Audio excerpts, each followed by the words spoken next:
पुराने समय की कहानी है। एक राज्य था। एक दिन गुप्तचरों ने सूचना दी कि पड़ोसी राज्य हम पर हमला करने वाले हैं। गुप्तचरों ने बताया कि खबर एकदम पक्की है। सिर्फ 3 दिनों के भीतर पड़ोसी राज्य अपने विशाल सेना के साथ हम पर हमला कर देगा और उनकी सेना इतनी बड़ी है कि उनका सामना करना बहुत मुश्किल है। राजा बेहद चिंतित हो गया, परेशान हो गया। राजा ने तुरंत सभा बुलाई और सभी लोगों से सलाह मांगी कि अब हम लोगों का मरना तय है।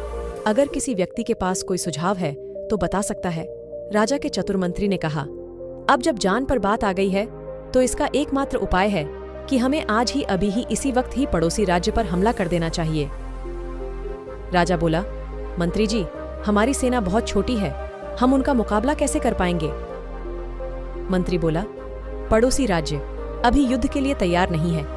अभी उस राज्य पर हमला कर दे तो संभल नहीं पाएंगे और हमारे जीतने की कुछ तो संभावना बनेगी।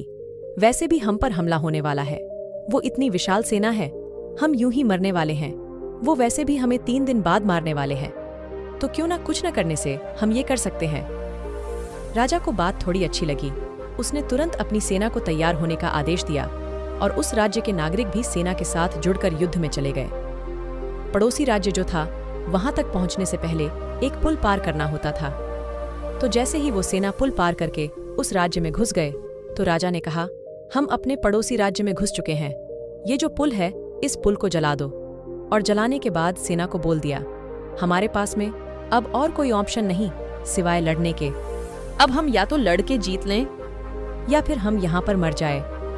हमारे पास भागने का कोई ऑप्शन नहीं है।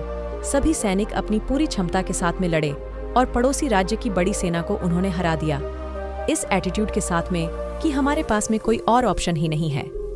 इस कहानी का मैसेज ये है कि जब आपके पास में प्लान बी नहीं होता है, आपके पास में सिर्फ प्लान ए होता है, तब उसके पूरे होने की संभावना बहुत अधिक होती है।